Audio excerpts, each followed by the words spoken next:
Speaker. First of all, can I welcome a number of measures in the budget.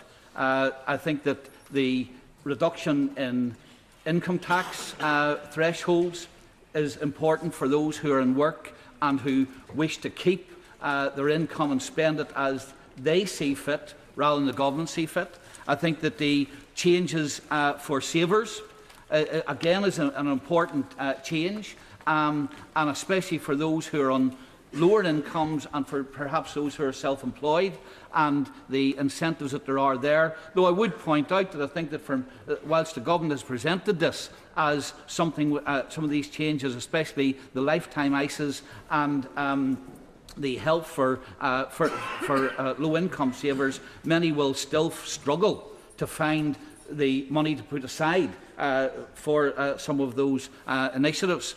The change in business rates, again, I think is an important one for small businesses which are struggling, especially in town centres, and also the promises to deal with tax avoidance. Though we have heard these promises before, and very often nothing has come from them.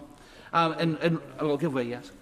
I thank the honourable member for giving way. Is he not concerned, as I am, that the whole tax avoidance strategy is rhetoric rather than reality, when HMRC want to close 90% of its offices, some of which are in Northern Ireland? And I think that there has to be this connect between the promises that the government makes and the ability to deliver on them, whether that's through the legislative changes or indeed through having the resources to deal with the particular issues. In relation to Northern Ireland, the Northern Ireland Executive will benefit by the tune of about £220 million over the CSR period from Barnett consequentials, and I think that many people will welcome the fact that £6 million or £5 million has been set aside to establish an air ambulance in Northern Ireland, something which we have been calling for a long time. However, there are two areas that I want to deal with. And I want to start off really where the member from Stroud finished off in his speech, and that is the references which the Chancellor made to the European Union in his speech. Now, I noticed it was fairly scant, and indeed I think many people were probably surprised, given the way in which the government has been trying to drive this issue. On the other hand, I am not surprised, because really what does he have to say about retaining membership of the EU? First of all, he talks about struggling with the budget deficit and with public finances, yet is quite happy to give £10 billion a year to the EU for money which is spent by the EU. Very often the money is so badly spent that their accounts are qualified every year. It goes on fraudulent activities, it disappears into black holes, it goes on vanity projects, and I notice some of the most vociferous supporters of giving public funds to this source are from the Labour Party, when they complain about the cuts in services to their own constituents. And of course, the other thing that the Chancellor would have had to address is the fact that although he is going to give £6 billion worth of corporation tax cuts to companies, over the same period he is going to take £7 billion more of them in environmental levies, most of which are driven by European directives. So on one hand he gives money to businesses, on the other hand, of course, European directives ensures that he has to take it from them. There has been much said, and indeed the member for Stroud got it wrong when he talked about what the OBR has said about our leaving the EU. The OBR was not definite that certain things would happen.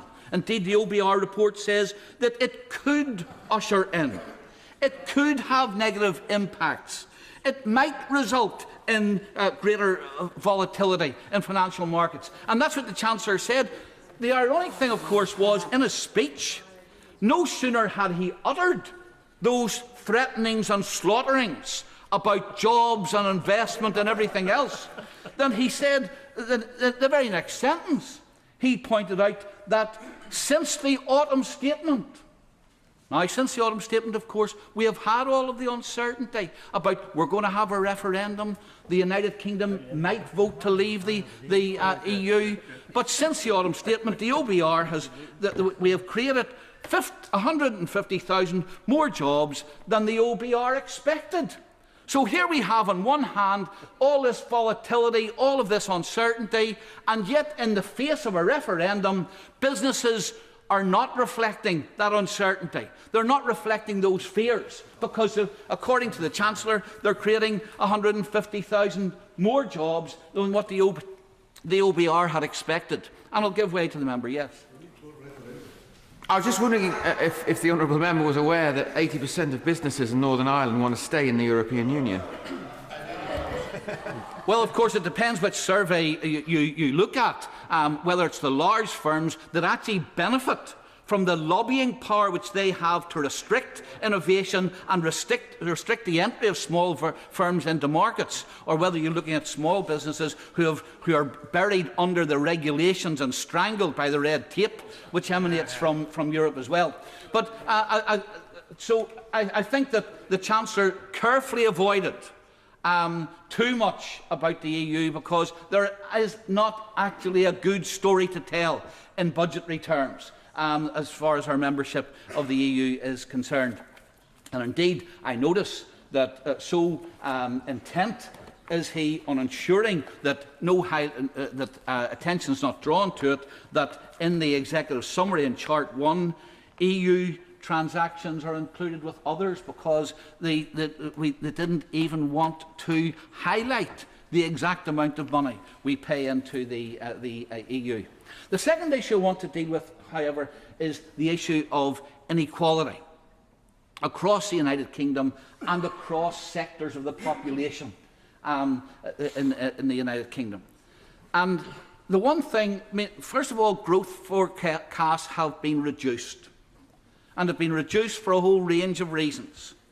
Some outside the control of the Chancellor, some not outside the control of the Chancellor, because, of course, I believe that one of the ways in which we could have improved growth was to have borrowed money for infrastructure projects. I find it inconceivable that the government should talk about we cannot let the level of debt go up when there are good infrastructure projects which would give a good rate of return, and yet is quite happy for debt to go up to finance consumer spending, which has been the main driver of growth.